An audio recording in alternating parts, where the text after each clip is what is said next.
everybody, Jim here with your daily dose of Japanese gaming goodness. It is the import game of the day, and today's game is Download for the PC Engine.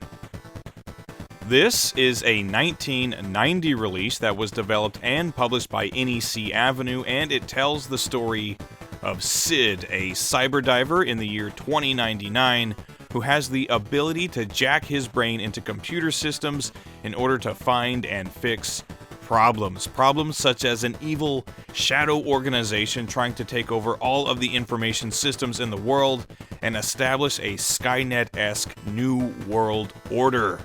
And this story is conveyed through some very cool-looking cutscenes that have a very cyberpunk anime vibe to them, in the same vein as games like Snatcher.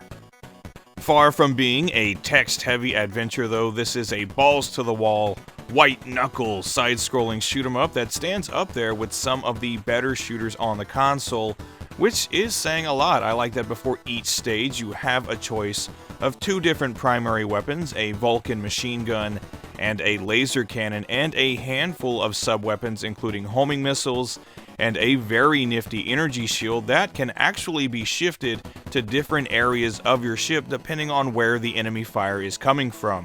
It's a lot of fun, and it can be very challenging. Not quite as tough as, say, R-Type or Gradius 2, but still pretty brutal in spots. Also, since Sid is a cyber diver, some of the stages take place inside of various computer systems, which switches things up quite a bit. So you'll go from fighting fairly predictable enemies in the real world to some very unpredictable enemies in the cyber world, but on the whole, the game is always enjoyable, and it's topped off with some very nice graphics and sound, which NEC Avenue were usually good for. So if you're in the market for yet another top-notch shooter on the PC Engine, Download is a perfect choice.